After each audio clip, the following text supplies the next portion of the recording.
Yes, everyone, you know what time it is. It's your boys Jack and Dave here, and we've been joined by Phil, definitely a familiar face, who's been a long time, on the channel. He's full of color, he's working out, and it's good to see him back. Phil, how's your life been since Ange has come into your life? Yeah, how have things changed? I think everyone's buzzing at the moment, aren't they, Jack and Dave? I think it's we've turned a corner, and Conte's in the back, thinking we could have done a little bit better, but Ange just took us forward. The future's bright, the future's lily white. So let's go. Let's get on this train. Yeah.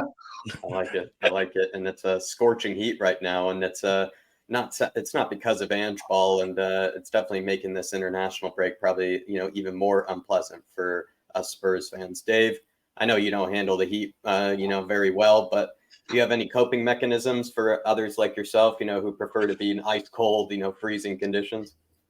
Get down to your local hardware store, buy a couple of fans that you plug in, close the curtains, and just sit in a room with the curtains closed and let the fans hit you.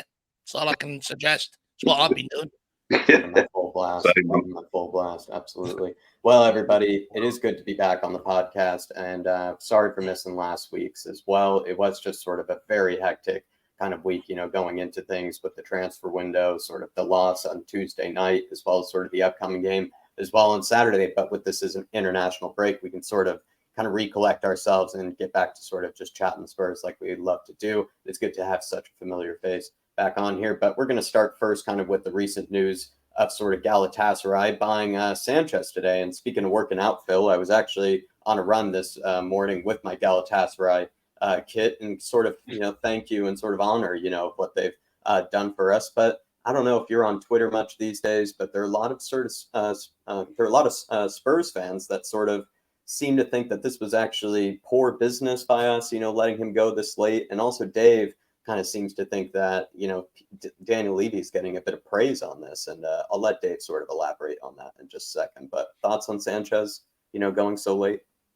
He should have left a good while ago, to be honest with you. I don't think he cuts it for Tottenham Hotspur. He's made too many mistakes in the Tottenham Hotspur shirt, and I don't think he's good enough. With the price, I think we could have got a little bit. Was it 9.5 million euros? Was it? We got in the end.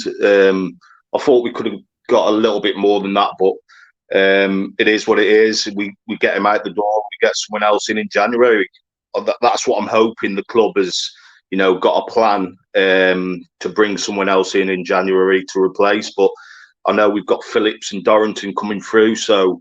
I've seen Phillips a few times on Spurs play with the under-21s and Dorrington, and I saw him for Blackburn, playing for Blackburn a couple of times as well. So I think from what I've seen, I haven't seen a lot of him, but from what I've seen, he's really, he's comfortable on the ball. He doesn't buckle under the pressure, and he's a very fast defender, good in the air. So yeah, I think he's more than capable of slotting in there, and Ange seems to be confident with him, putting him on the bench. So yeah, we'll see. Yeah, and Dave, you had sort of a question as well, like for Phil, and for us here, and I'm not sure what you've been seeing recently. I haven't as much been seeing it, but could you elaborate on kind of maybe some of the talking points that perhaps Daniel Levy has been given a bit of credit actually for this late move? Yeah, look, I see a lot of people praising Daniel Levy for holding out and, getting 9.5 million for Sanchez. But, I think people are not looking at the overall picture. We came into this summer knowing what deadwood we needed to clear out. We didn't get a fee for Reguilon. We didn't get a fee for Odin. We didn't get a fee for Spence. We didn't get a fee for Tanganga. We didn't get a fee for Ndombele. So we haven't actually cleared out the deadwood. All we've actually done is just commit the same mistakes as windows gone by.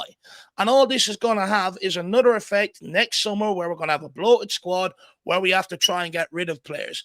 And I just see, a lot of praise towards the club because the reality is, right, a lot of people don't believe in paying up contracts. They believe it's not good business sort of sense. And I get that. However, people forget that the club done it with Matt Doherty when they wanted to bring in Pedro Porro. They forget that they ripped up Serge Aurier's contract. And there's a lot of people out there that would say, well, it affected our transfer budget. Okay, but it didn't when we ripped up Doherty's contract to bring in someone like Pedro Porro. And for me, this is why I go back to saying we should have, especially the guys with 1 year left on the contract, like some of the guys here, like Hugo Lloris, like Dyer, that we didn't get a fee for as well. We should have looked to pay up their contracts. And what I mean by that is, and I listened to a lot of players, ex-players that have been in this situation. The club and the player usually come to some agreement, and it's never, ever in full that wage that last year paid out. It's usually in around 60%, right? But I argue that us not getting tough with Dyer and trying to pay that up with mutual consent and everything else, we're actually end up going to forking out his whole year's wage, which means we're paying more in the long run anyway. And I see Daniel Levy getting a lot of praise for holding out for that small fee for Sanchez, but people are taking that one player in isolation. When you actually look at all of the deadwood we were supposed to get out, we failed. And the knock-on effect it had was us not being able to operate in the last few days of the market to give Ange Postecoglou the missing pieces of the jigsaw to his squad.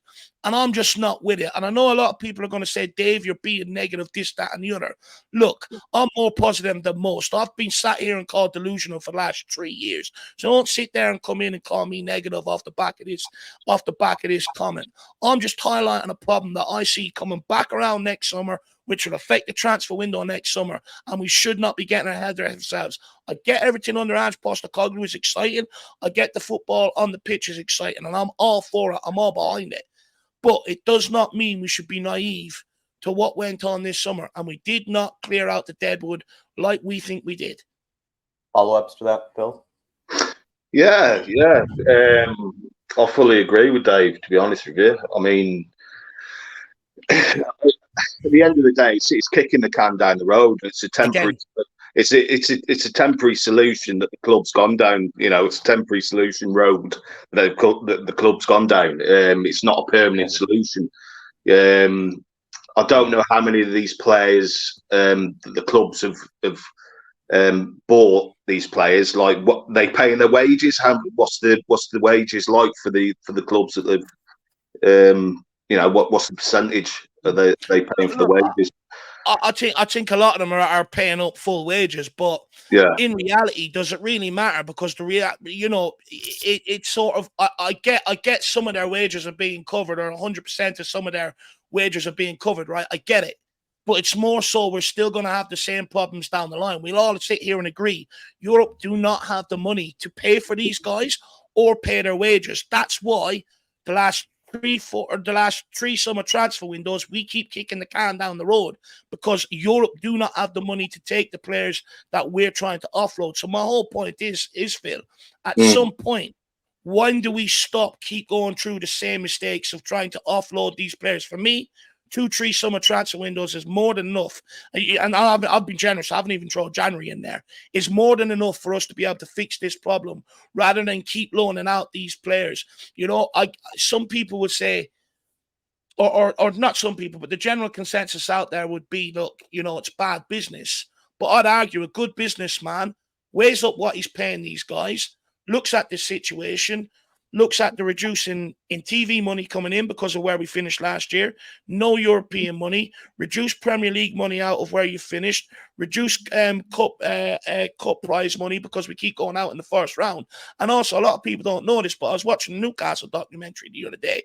A lot of sponsorship deals, they have clauses or different stages in them. So you could have, say, 3 stages.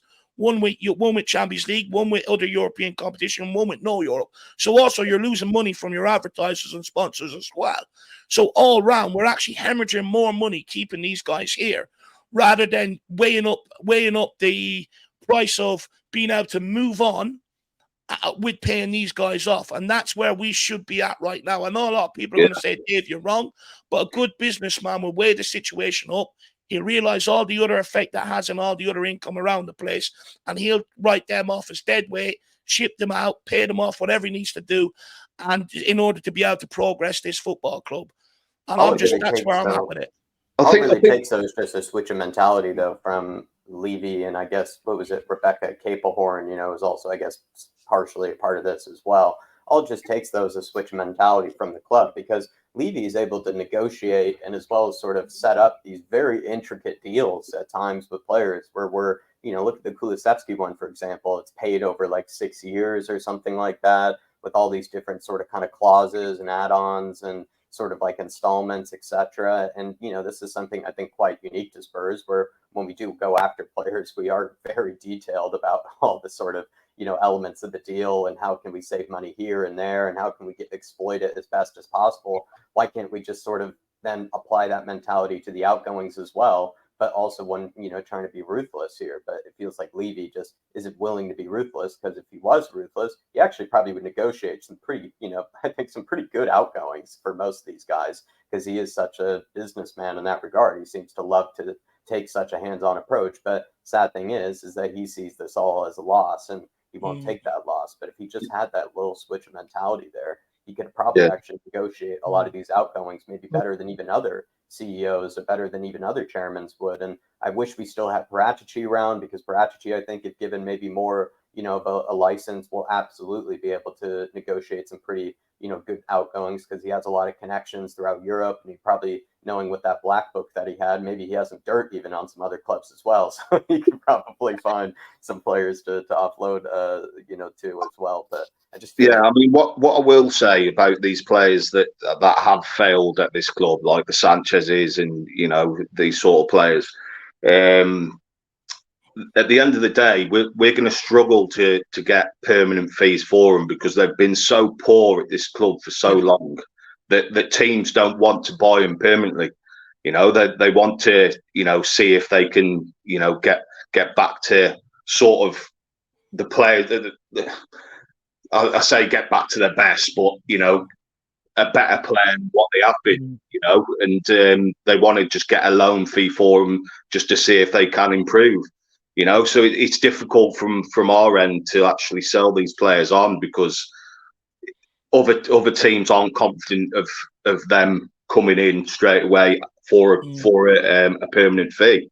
So it's always going to be difficult for us. But I think an option to buy is the right way to go. And I think they are. With the Sanchez, I think there's an option.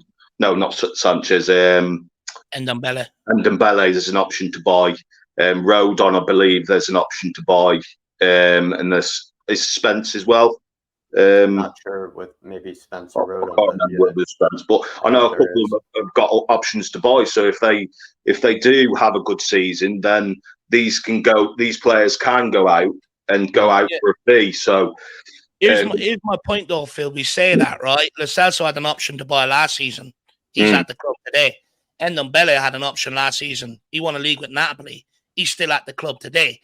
These options to buy is Daniel Levy hoping that they have a good season and that the club take up that option. But like we already know, a lot of Europe is broke. A lot of Europe don't have that money. So, it's all it is doing is delaying the inevitable and kicking the can down the road. It's just frustrating. Then you've got the other side of it, right, where these players won't leave. Okay, but what have the club done to force these guys to leave or try to force them out the door? Nothing. Have the club tried to offer the likes of Hugo Lloris up a percentage of the last year of the contract? No. And people will say, well, they don't have to accept. Okay, but Doherty did, Aurier did, and many other players before them have accepted it before. All they want is a fair percentage, and they'll accept it so that they can move on. Why are we still allowing them to train with the first team? Why are they still in around the training building when the first team are around there? Why can't we tell them you're training on your own? You're not allowed in the building when the first team are here. Clubs have done this before, Phil. It's common practice in football. Over the last 100 years, if clubs want to force players out, they can do that. The reality is, we're weak when it comes to that, because we're weak to money. We want the money, even though sometimes it's not there. I agree. Sorry, Jack. I agree with that. I agree with that. And it's like these players are held in the club to ransom with their wages and whatnot. And I think, how much is it going to take to rip these contracts up? Like 15-20 million. It's not as if the club isn't going to get the revenue to to be in the plus side of that. And you know, what's 20 million to them? You know, get these players out. Ange doesn't obviously want them in the squad. So, you know, on the end of the day, it's Levy, isn't he? So he wants to get the money back for these players as much as he can. He wants to, you know, drain the blood out of a stone. So that's Levy all over. But you know, we just need to hope these players have a good season so we can get them out permanently. You know, and at the end of the day, that's the risk we've got to take for these players. That ultimately the scouting is one of the big problems for this as well, because you know they've obviously brought in these players along with the sporting director, and you know that's where they failed as well. It's not just Levy; it's the recruitment side of bringing these players in. You know, and we've failed in that. Yeah. Quick follow up, Phil. Though, like just to sort of, and then we have to also talk about another outgoing that hasn't happened for a bit on Hugo Lloris, but with sort of all this in mind, with maybe what Dave has brought up there, right? With sort of maybe people being relieved with Tanguy and Davinson Sanchez being moved on, but would you still give, you know, and you don't need to give it a number, but are you still really dissatisfied with sort of the outgoings? Are you sort of, you know, neutral about it? You know, what would you sort of say, you know, as a summary of your emotions maybe on it? With the outgoings, I think we've done all we can really. Apart from Dyer, I don't see why Dyer is still at the club.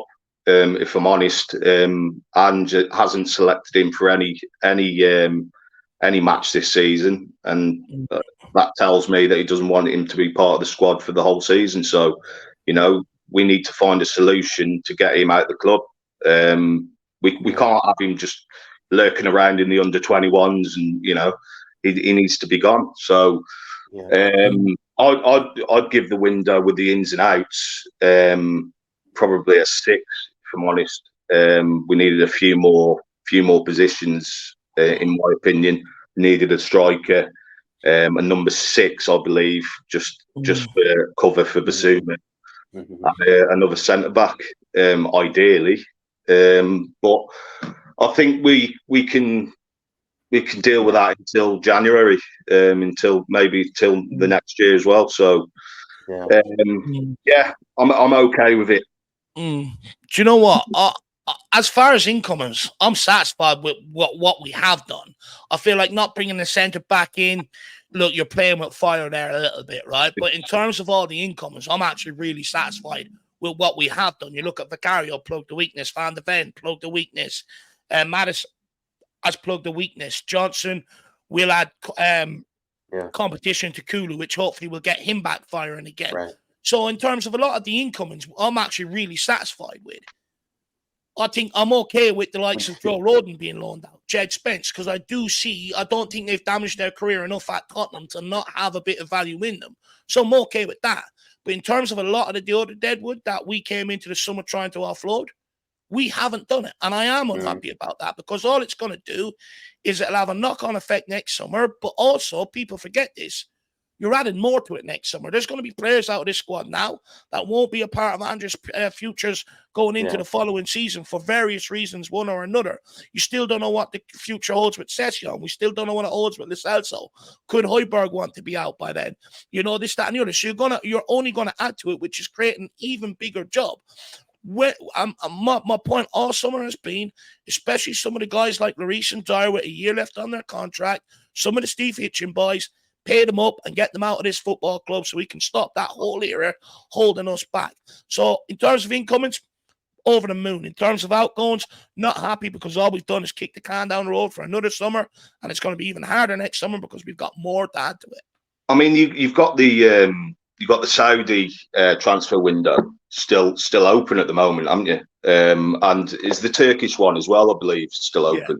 Yeah. Yep. So there could be a surprise, you know, with a couple of these players maybe going out before then. But Phil, is the damage not already done, though? Because it stopped us from acting more in the transfer market before deadline day closed. So great the fact that Turkey is holding out to the 15th. That suits Daniel leaving the club no end. Great that Saudi Arabia is open until the end of September, I believe. Great, that suits Levy to no end. Yeah. But it ain't good for Tottenham Hotspur because the damage is already done. Yeah. No, it's poor planning. It's poor planning at the end of the day. If we can manage to get these players out before them deadlines, with the Saudi and the Turkish deadlines, then great. We've got them out. What's done's done. We should have planned better. But if these players are out, that's a good thing for the club. So yeah.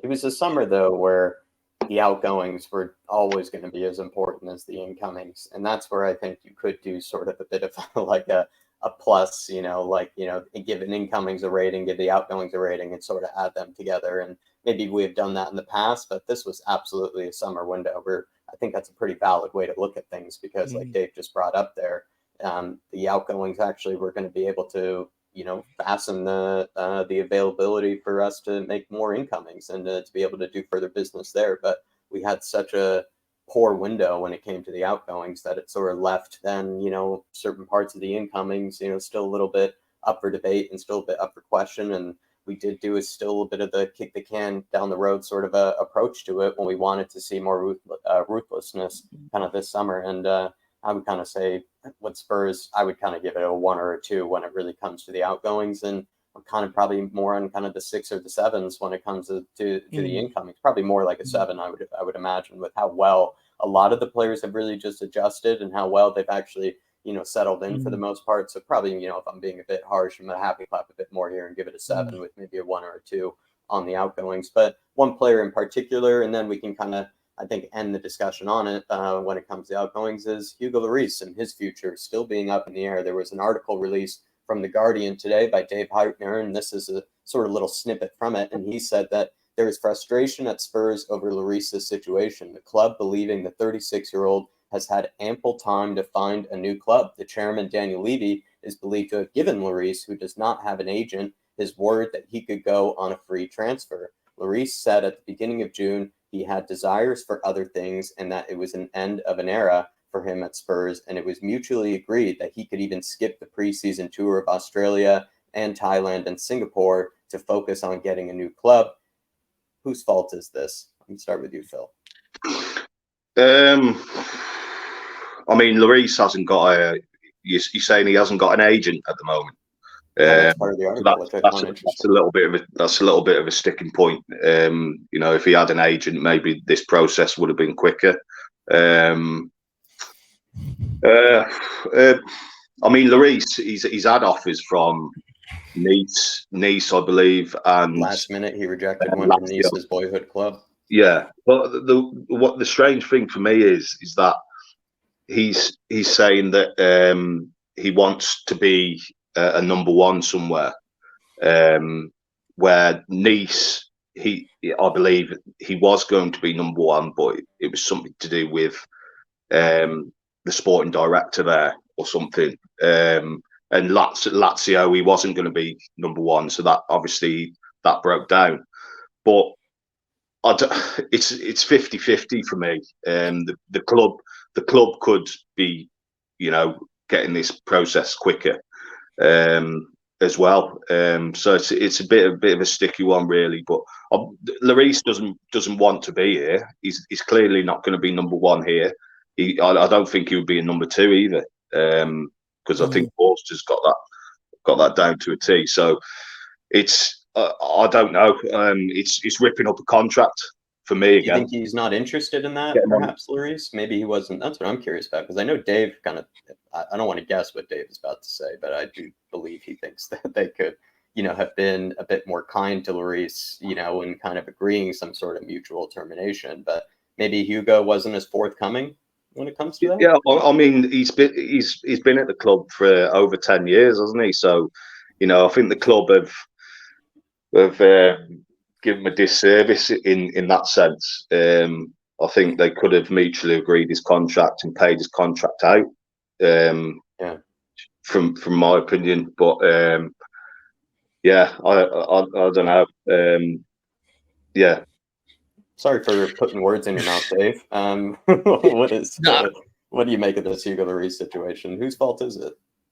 I'm going to go 60% Daniel Levy's fault, 40% Hugo Lloris's fault. The 40%, let me start with why I blame Hugo Lloris with 40% of it, because as a footballer, right, he knows his days are ticking. Surely right now for him, it's about getting as much of the glorious game into him as he can before he finishes and ends up retiring. Look after your career. Go somewhere and go and play. Nice would have been a first team for him, or first goalkeeper, because didn't they release Kasper Schmeichel, if I'm correct? Yeah. So that would have been number one for him. But the problem we've got is we've got a 36-year-old goalkeeper on over 100K a week. Who's going to pay that around Europe? Even for a second choice? Nobody.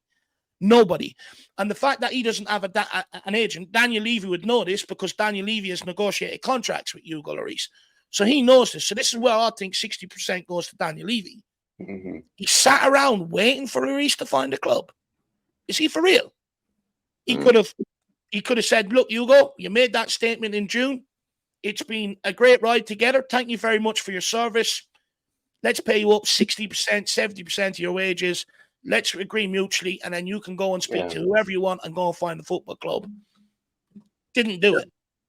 Hugo Lloris also announced he wants to leave, but yet we don't put pressure on him. Okay, when you go, we should have been out there looking for clubs to offload him to. He could have been his agent in a way, Daniel Levy, right? He could have been the agent for him. That's what I mean by speeding up the process. They, the owner, Daniel Levy, the hierarchy, they could have sped up this process by getting him a club, being the agent for him, But wouldn't that also be a nice thing to do for his legacy, I guess, in a sense too, right? He's a guy that has done you so much service. So if he doesn't have an agent, he's in this situation. You, as the club, help him find the club, and you're like, hey, we're speaking to this one. They're interested. How does that sound? And they really did leave him on his own to fly himself to Nice, or to be answering the phone calls and everything. That it's a little silly. But it's just bad business, right? The guy came out and announced he doesn't want to be here. And at the end of the day, whether people like it or not, Daniel Levy's the only guy at the football club that can help this guy out by finding him a move, or forcing him out the door, or offering to pay up his contract. It's only Daniel Levy that's responsible for that. Nobody else. He makes that call. So that's why he is 60% responsible for this situation. Yes, you need the ambition of the player to leave, but because of the factors that I've mentioned, we should have been more on it, more proactive. Or in fact, a good businessman sees the problem coming down the line with him not having an agent, and he goes, hang on here. He's going to struggle to find a club this summer. So what we'll do, we'll mutually agree to determination. He didn't want to do that because he'll see it as a personal loss. He doesn't care about, progression. He'll see it as a personal loss. He'll see it as a red on the balance sheet, and that's all he really cares about. Yeah. But we wonder why Eric Dyer's still here. We wonder why, we can only loan out Ndombele. We wonder why we can only loan out players, this, that, and the other. Because we ain't forcing them anywhere to move. We ain't making it difficult on them. We ain't pulling them into the office and going, you're getting no squad number. There's no game time for you. You're not training with the first team. You're not allowed in the building. This is your new timetable. Stick to it. You watch how quickly a player leaves when they're isolated from things. Force them to find a club. Just quickly, Phil, right? Yeah. Okay, it's not ideal practice, right? But if you want the guys to go, sometimes you have to give them a little helping hand. We don't want to do that. We make it cushy for them. Oh, you're saying you're leaving? Grand, take your time. Take your time. We should not be allowing that to happen. And there lies your problem, Jack. The first two lines of your article, there lies your problem. But sorry, Phil. No. You're right, Dave. We should be forcing these players to find a club, not giving them an option to stay at the club. They're, like I said before, they're held in the club to ransom, really, just because they're still in a contract. They're getting paid what they're getting paid, and they don't want to go. They're dropping wage to go to another club, because that's what they're going to have, a drop in wage, 100% with how they've performed in how many years. So we just need to get these players gone, man. Anyway, anyhow. Yeah. Is Hugo's reputation in any way being tainted or damaged, do you think, Phil, by this whole sort of saga? And kind of, his last season was not great, let's be honest, right? And then the way that this sort of summer, has gone for him, and him not really finding a club, and he probably won't even be registered to the squad and everything, but he's sort of just still hanging around on the exercise bike, like almost like a ghost of his former self. But I mean, is this tainting his reputation for you, or what do you I don't think it's tainting his reputation. I mean, he had a poor season. Obviously, with Conte as well, it was a poor season for every player, wasn't it? But Lloris has been a good servant to this club. He has. Everyone knows that. It's just he needs to. Well, it's the club that's failed him to find a club, in my opinion. I think they could have easily found him a club by now. Do you believe what Dave is saying? Like 40% of it is kind of on Hugo. So in that case, maybe. Yeah, I said sort of 50, but I think Dave's right in 60% with the owners. To be honest with you, it's all to do with Lloris's ambition as well in what sort of club he wants to go at. And I thought when Nice come in for him, I thought that was a perfect club for him to go to, because that's where he started his career. So for me that was a strange one where he didn't pick that club. But I think the Turkish clubs and the Saudi clubs may still go in for Lloris yet. There's still time for that to happen. So fingers crossed that's another player out the door. Dave, I mean, do you think his reputation is being tainted or damaged at all? Kind of last question. Yeah, look, I think there's a lot of people like me who will remember his 11 years of service. 10 last year wasn't great. That's for 10 years of service. And the reason why I say that, Jack, is because I grew up with the likes of Ian Walker, people like that, right? He really restored my faith in sort of goalkeepers, right? And it started the first real good, top quality, world-class goalkeeper we've had in my lifetime. Yes, you could argue Paul Robinson for a period, stuff like that, but Hugo Lloris was genuinely a world-class goalkeeper. However, he ruined his own reputation when he quit on the team against Newcastle at halftime. He ruined his own reputation right there and then, in my opinion. However, because of the 10-year service and the sentiment, people are more willing to give the guy a bit more of a grace period. And I can understand that, right? But me, I'm different. You've done your 10 years. We've also paid you a fair amount or a fair reflection for your 10 years. Let's part ways. Let's move on. It's football. Football is an absolute ruthless business. There's time for sentiment when he's retired. He can come in and do what Ledley King does. Meet people on match days and stuff like that, if that's what he wants to do. But right now, as a football club, when we've got what we've got on the pitch, we've got the manager we need to start accelerating this process. No room for sentiment. Pay him up. Get him gone, in my opinion. And thank you for your service. But as he ruined his reputation, he done it himself when he quit on the team at Newcastle halftime. We need to be more ruthless, I believe. The owners need to be more ruthless with these sort of players.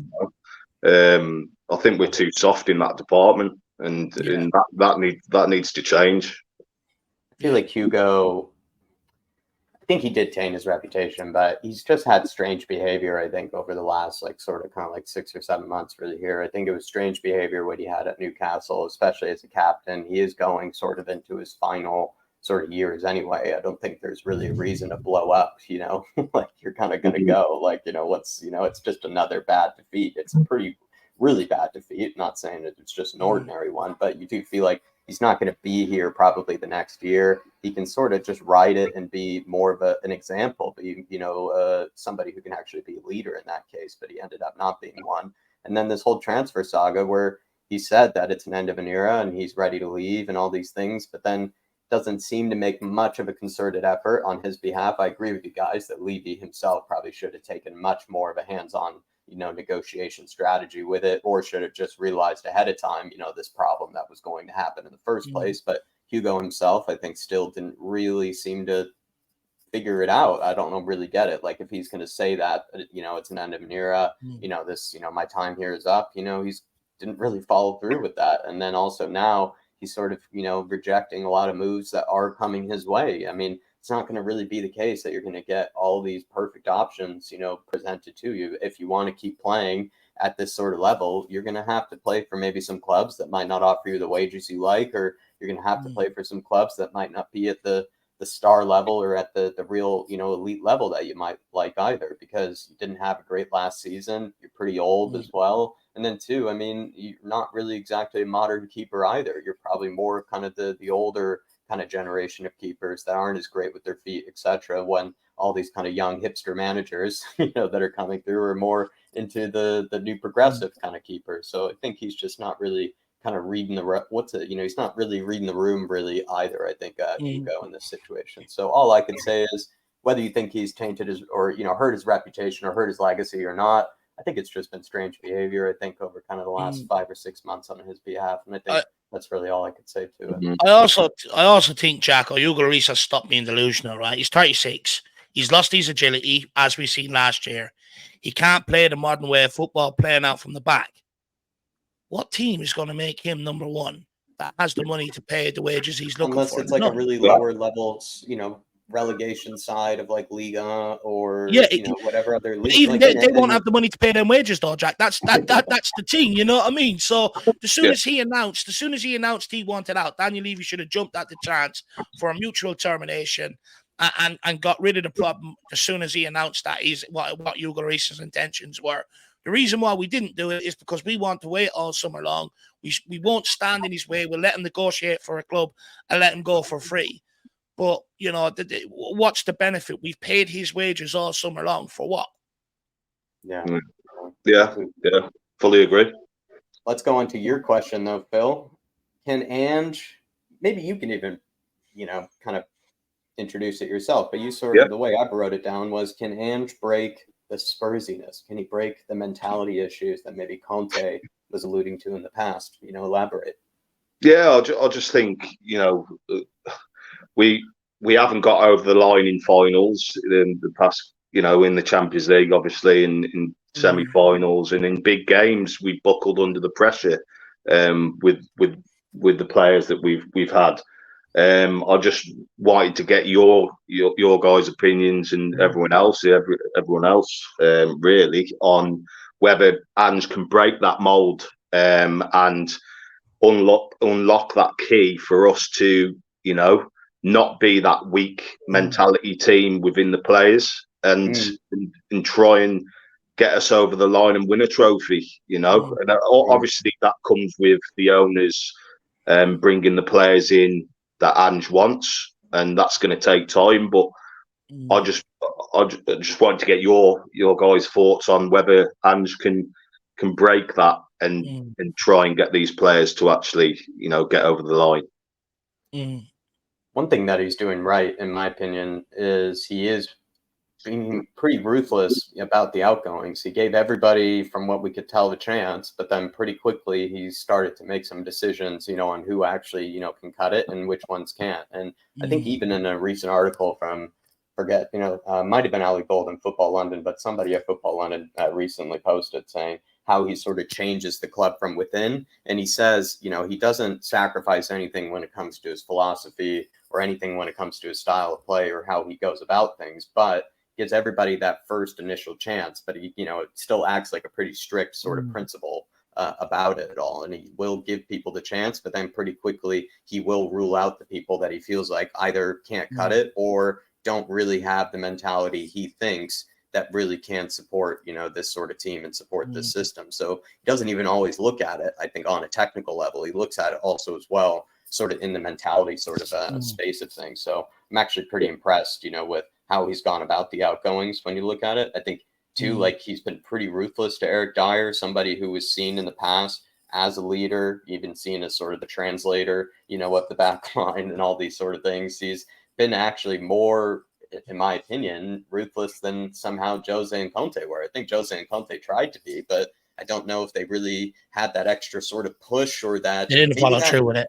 Or even the bravery. I think there's a bit of bravery in doing what Ange has done. He's decided to just go, you know what, Ashley Phillips, Dorrington, maybe other younger players in the academy, or even playing an Emerson in a different position or a Davies in a different position. He's willing to take those risks. He's willing to go through those growing pains and he's willing to wait for Daniel Levy to give him the players he does actually need that he probably should have gotten this last summer, but he probably, he's just willing to take these risks and he's willing to be brave about it. And I feel like Conte and Jose were almost there. Like, I think they were trying to do the same thing, but they just weren't really brave enough to do what maybe Ange has done, which is sticking to his principles and also getting rid of those outgoings. Because to your question, going back to your question, Phil, part of, I think, the mentality issues just had to do with a lot of players at this club that I don't think were fixable. I don't think you could have fixed their mentality. They just simply weren't able to cut it. And Conte, I think, originally was right, actually, when he said they cannot handle the pressure. And I think there were a lot of players at this club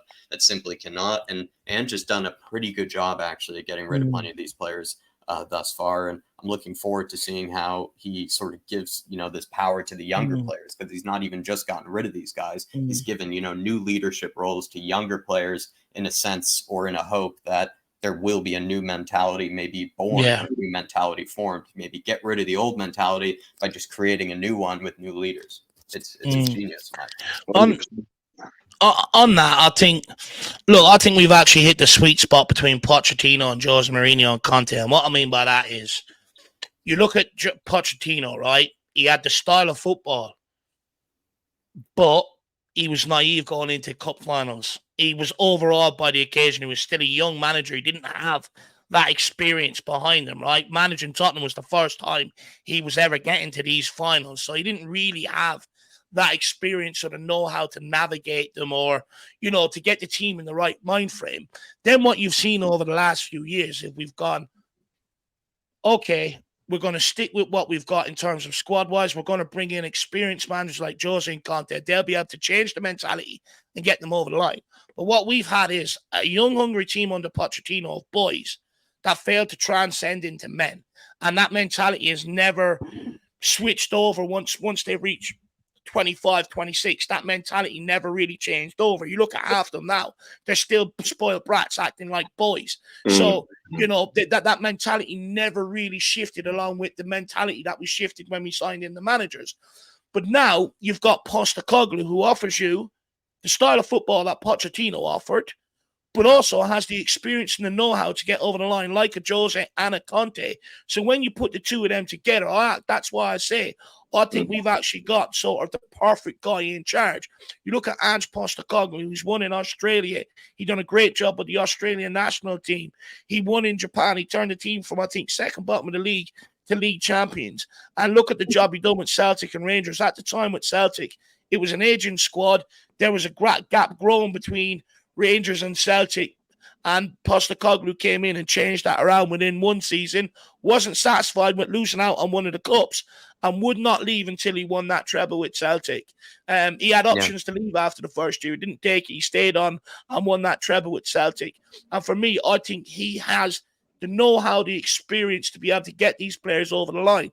Now, you also look at it, like Jack said, there's a massive shift, a massive change in mentality. You've got young, hungry players who all want to achieve. Over the last few years, we've had old players who were looking for excuses not to achieve. So there's a complete mentality shift in that sense. But also, Postecoglou speaks a lot about the character of the players he's signing. And that's the biggest thing behind it. Yeah. If you've got a good character off the pitch, that trend transcends with consistency and performances on the pitch. If you've got a player who has not necessarily a bad character off the pitch, but even just lives their life wrong off the pitch, that has a knock-on effect to what you see on the football pitch. So I think we've got a team that are here to stay. I think we've got a team that are young and hungry that could potentially get us somewhere towards where we need to be, maybe towards a final of the FA Cup or something.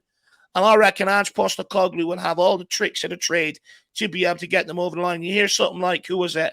I think Jose Mourinho before, where he showed a lot of these players pictures of the families and reminded them of the struggles and the hardships and the time they spent away from them, the sacrifice they've made to get here. Don't let yourselves down. You heard the Ange Postecoglou team talk for the Australian national team. Again, all about family, right? The sacrifices you've made, the time you spent away from these guys.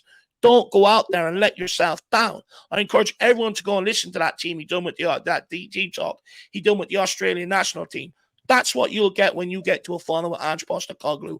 Plus, I've been impressed with the guy's substitutions, by the way. Yeah. I have been impressed with them, and I think that'll also have a big impact in final. I think sometimes with Pochettino, he's maybe hesitant to change things up. So I think all round, I think we've got the perfect fit between Pochettino and Conte and Jose. Hopefully people understand what I said there.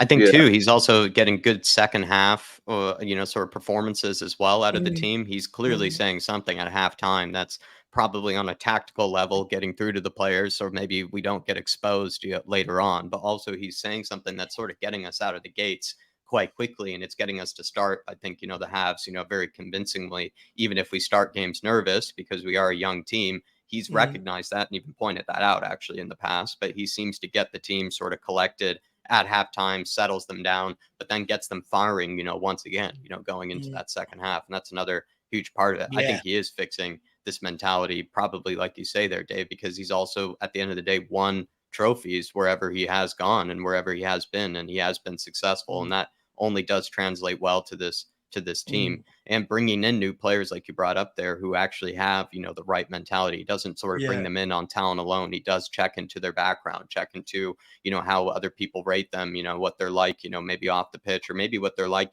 just walking around the hallways within the club, how they treat the staff, etc. All these things are very important for gelling, right? A good cohesion or a good team and a lot of cohesion. But Phil, I mean, do you have faith in Ange after what Dave and I have just said? Do you have faith that he's going to break this Spursiness? What you've said there, I fully agree with. I think that the main thing is that these players are fully behind Ange and what he's trying to do, and the chemistry within the players is the confidence is so high at the moment. I know we went out the Carabao Cup, but I think Ange will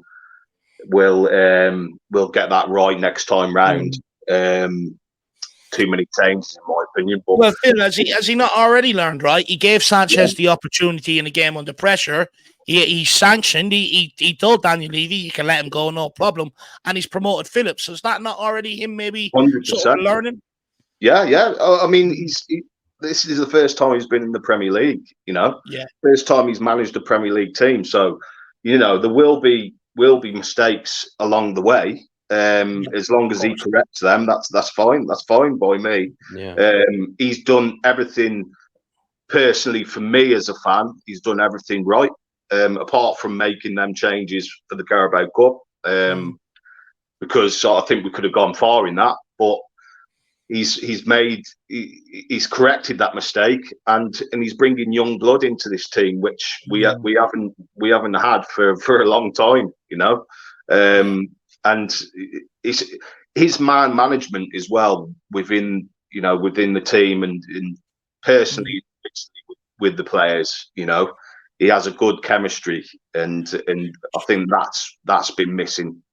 Do you know what? On that one, I find that a little bit weird, right? Because he has such great relationships with the players. I don't know how he does it, because I know for a fact behind the scenes, and he done this at Celtic as well, he actually keeps his distance a lot of the time. He sort of lets them get on with it, lets them gel. So I don't understand how he gets such a good relationship and such good respect, but yet keep his distance. I suppose he's probably mastered the art. He allows players to express themselves. I think that's what it is. He gives them the chance to express, the best parts of their games. And players who feel like they have a lot to show and have a lot that they can do on the pitch, his system technically brings out the best in them.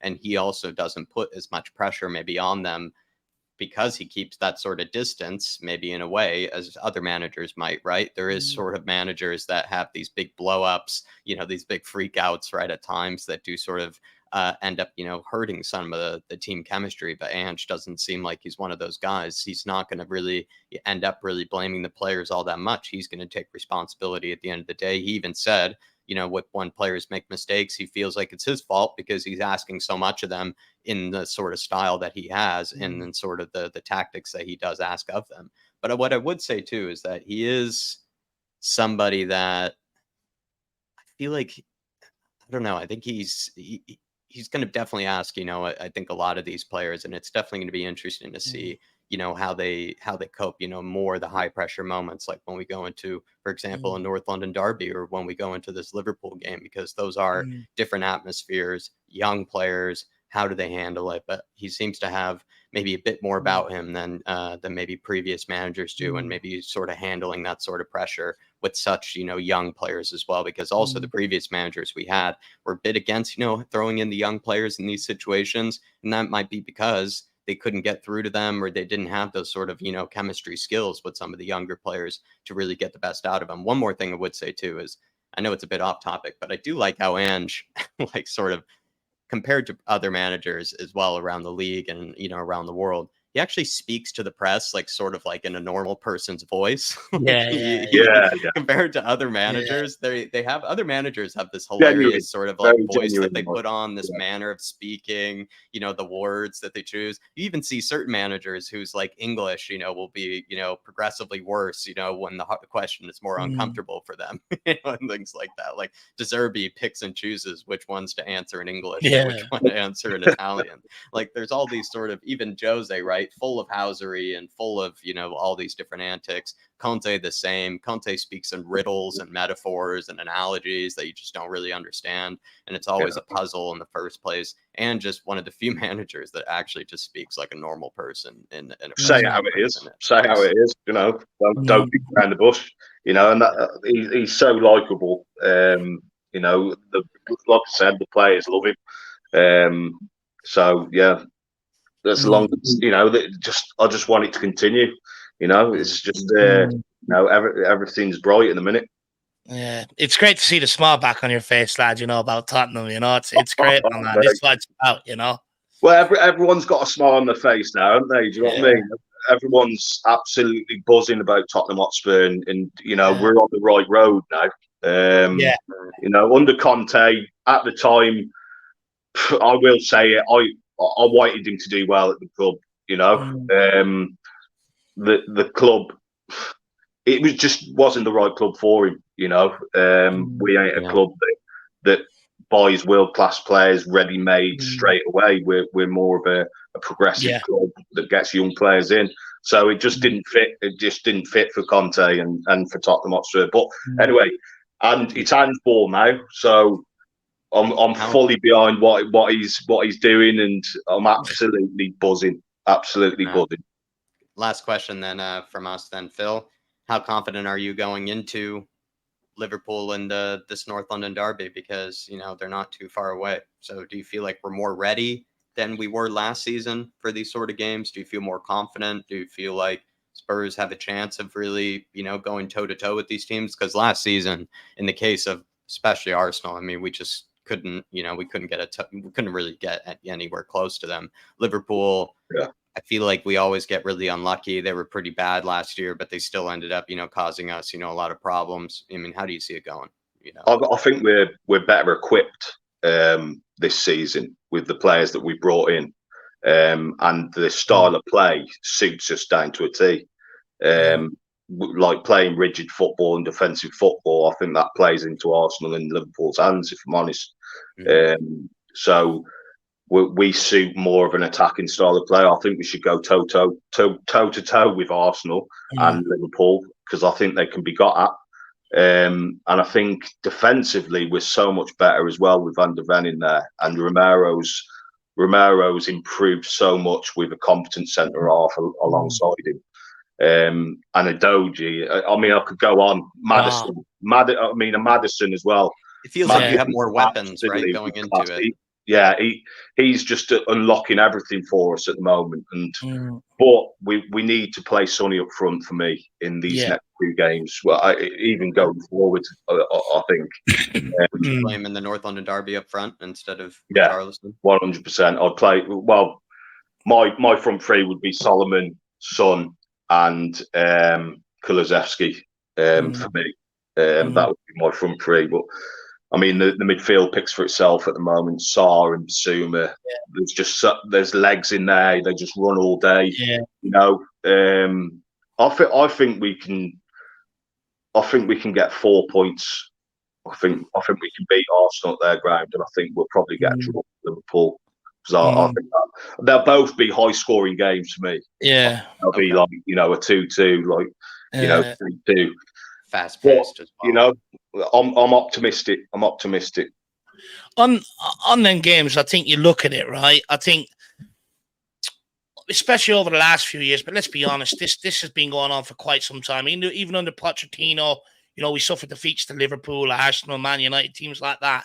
It's a mentality problem. The problem is we had too many players that have been bet up by these clubs year in, year out. So even when they weren't at their best, they were still beating us because we were going into it thinking, oh, shit, United today.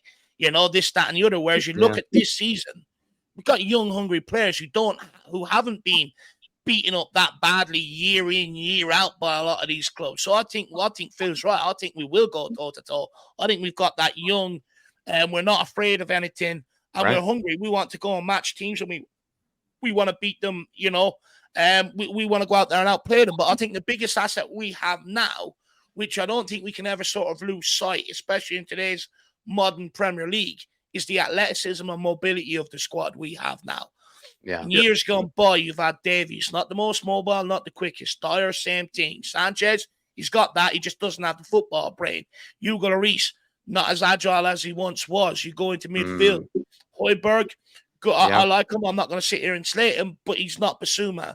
You've had some other players. You've had very sort of rigid players that aren't mobile. And I think that's where we've been undone by these teams. You look at Arsenal last year. Yeah, okay, you can say they wanted it more.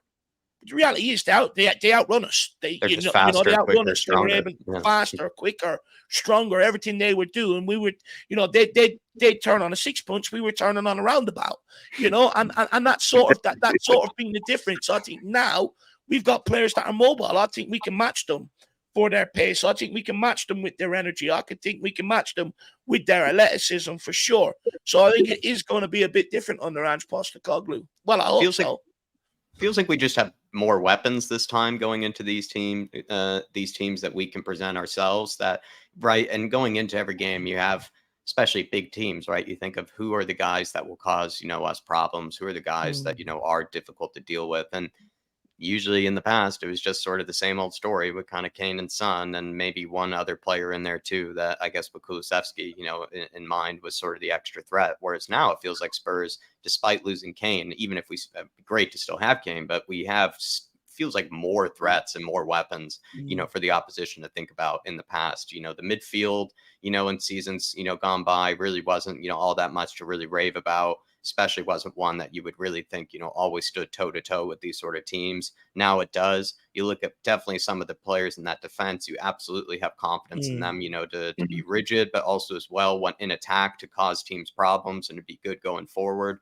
And then you look at the attack, despite the big loss of Harry Kane, it feels like Spurs have added, a few extra additions. In the case of Solomon, we do have now Kulusevski, who is going to try to, bounce off, a good, maybe a lackluster season last season. You have Brian Hill, maybe hopefully now coming back, from injury as well. And James Maddison, who himself is just a goal scoring midfielder. We've never had a goal scoring midfielder in some time here at this football club. So I am looking forward to seeing how we shape up against them. I'm just going in more confident just because I'm more confident about pretty much the starting 11 and a lot of the guys that we would go up against. And feels like, Dave, maybe in the past when we did these North London derbies, when you do sort of the pick an 11, you would have to fight, kind of hard, to throw certain Spurs players ahead of other Arsenal ones. Now I feel like I couldn't concede really on almost anybody. I really couldn't concede on anybody. I just feel that confident in this 11, and that's a different change. That's a different. I couldn't. Go on, Phil. Yeah, I was just going to say about, obviously Kane's a massive miss, but I think Maddison and Son are going to strike a really good partnership this season. I think the relationship he had with Barnes, Son I think we could have maybe not a record-breaking combination between the two like Kane and Son had, but I think they could, sort of maybe replicate that, maybe get close to that this season. I think they've got a good connection between them. I think they'll do well this season. I hope so, because we need them at the end of the day. We need both of them.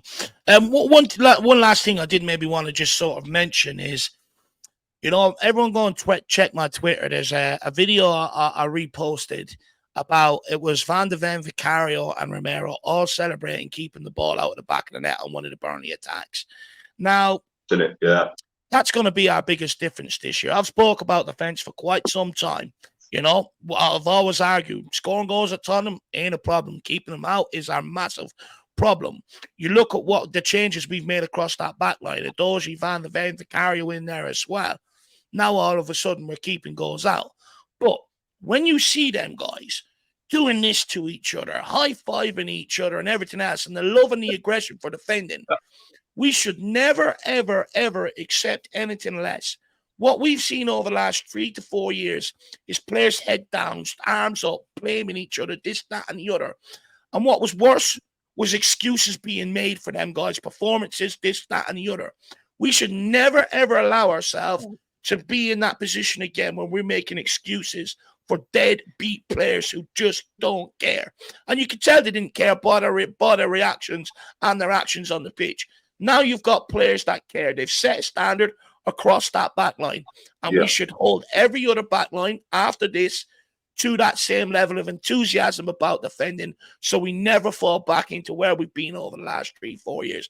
Because I was pulling my hair out, arguing over Davies, arguing over Dyer, arguing over Sanchez. I didn't even think it was a debate. I just thought everyone looked at it and goes, oh my God, they can't play football. Send them down to your local rugby club. You know, that's what used to happen when you couldn't play football. You were sent down to go and play rugby, right? That's what they say over here. You're a rugby player because you're a fair footballer.